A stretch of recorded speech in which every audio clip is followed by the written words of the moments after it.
Değerli basın mensupları, hepimizin bildiği gibi dün Uğur Mumcu'nun katledilişinin 20. yılıydı. Kendisini rahmetle, minnetle anıyoruz. Bugün gönül isterdi ki Türkiye'de basın özgürlüğü açısından, dünyada basın özgürlüğü açısından daha iyi bir durumda olalım. Ve 24 Ocakları daha farklı anımsayalım. Ama ne yazık ki bugün yine basın özgürlüğü üzerindeki tehditlerin bir yenisini sizinle paylaşacağım. Son günlerde uluslararası gündemi yakından ilgilendiren gelişmeler yaşandı.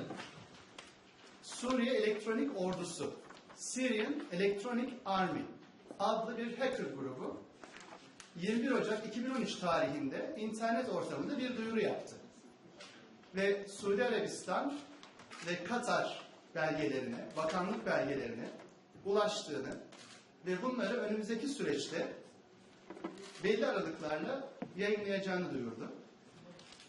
Bu belgelerden bir kısmı Arapça orijinaliyle internet ortamında yüklendi. Bir kısmı da Lübnan'da yayınlanan El Ahbar gazetesinde İngilizce çevirisiyle yayınlanmaya başlandı. Bu belgeler kapsamında, yayınlanan ilk belgeler kapsamında Türkiye'yi yakından ilgilendiren bir belge var. Kapağını size göstereyim. Biraz sağ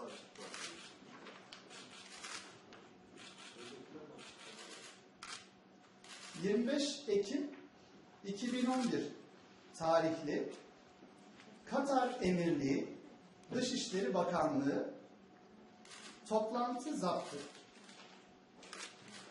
Bu zabıt Türkiye Cumhuriyeti Dışişleri Bakanı Ahmet Davutoğlu ile Katar Emirliği Veliaht Prensi Şeyh Tamim bin Hamed Es-Sani arasında zabıtta da belirtildiği üzere Deniz Sarayı'nda gerçekleştirilen gizli görüşmenin zabıtları.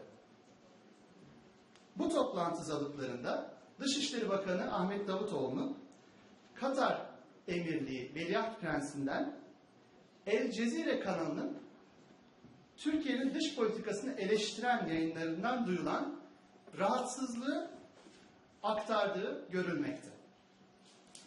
Size hemen zaptın ilgili sayfasında göstermek istiyorum. Toplantının son aşamasında Dışişleri Bakanımız ile Veliaht Prens arasındaki konuşmaların zaptı. Size Türkçe çevirisini şimdi aktaracağım.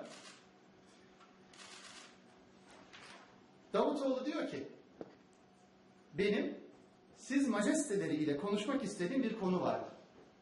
El Cezire bizim pozisyonumuza yönelik eleştiri yapıyor ve bu hiç iyi değil. Veliaht Prens Tamim bin Hamed yanıtlıyor.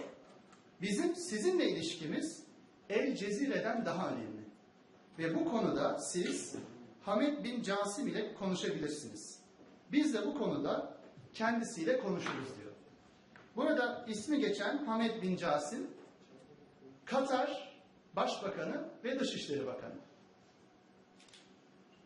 Davutoğlu'nun yanıtı ise teşekkür ederim majesteleri. Veliaht Prens toplantıyı bitiriyor. Bir şey değil. Umarım Doha'da iyi vakit geçirirsiniz.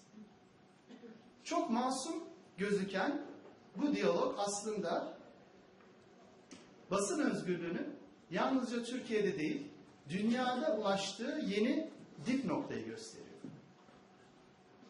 Biz bu zabıtlara baktığımızda AKP'nin sınır tanımayan otoriterliğinin yeni bir aşamaya ulaştığını görüyoruz. Hatırlarsınız, Gazetecileri Koruma Komitesi Ekim 2012 yılında yayınladığı Türkiye'nin basın özgürlüğü krizi başlıklı özel raporda gazetecilerin hapsedildiği ve muhalefetin suç sayıldığı günler ifadesini kullanmıştı. Fakat Katar zabıtlarındaki skandal ifadeler gösteriyor ki hükümetimiz yalnızca Türkiye basını üzerinde baskı kurmakla yetinmiyor, artık diğer ülkelerdeki basını susturmak için de girişimlerde bulunuyor, ricalarda bulunuyor. Bu skandalın tüm boyutlarıyla ortaya çıkarılmasına yönelik olarak 23 Ocak 2013 tarihinde Dışişleri Bakanı Ahmet Davutoğlu'na bir soru önergesi yönelttim ve şu soruların yanıtlarını talep ettim. 1.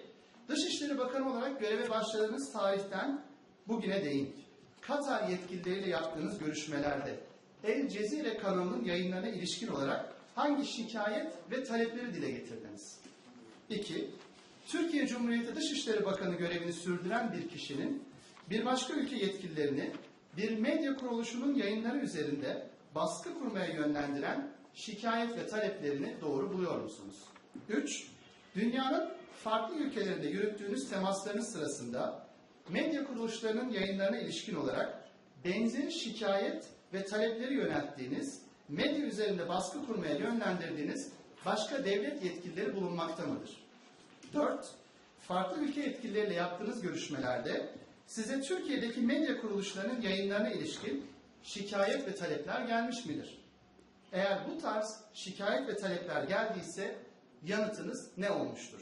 Eğer ileride bu tarz şikayet ve talepler gelirse tavrınız ne olacaktır? 5. Başbakan Recep Tayyip Erdoğan'ın 29 Ocak 2013 tarihinde Katar'ın başkenti Doha'ya gerçekleştireceği günübirlik ziyarette El Cezire kanalının yayınlarına ilişkin yeni şikayet ve talepler dile gelecek midir?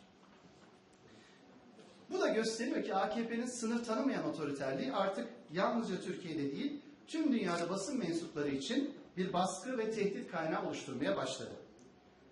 Anımsarsınız, Almanya'nın önceki dönem Cumhurbaşkanı Christian Wulff, medya üzerinde baskı kurmaya çalıştığı ortaya çıkarıldığında kısa bir süre sonra istifa etmişti. O dönem Sosyal Demokrat Parti'nin Grup Başkan Vekili Thomas Oppermann, Almanya Cumhurbaşkanı Wulff ile ilgili ibret verici ifadeler kullanmıştı ve demişti ki hiçbir Alman Cumhurbaşkanı hukukun üstünde değildir. Bu basın özgürlüğü içinde geçerlidir. Cumhurbaşkanının özgür haberciliği engellemek istemesi kabul edilemez demişti.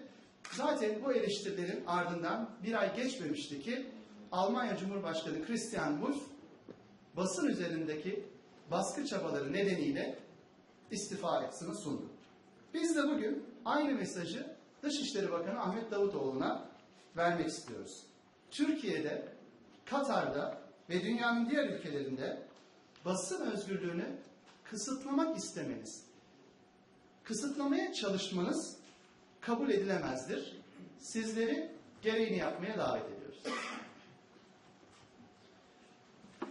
Konuyla ilgili soru sormak isteyen basın mensuplarımız varsa. Teşekkür ederim. İyi günler.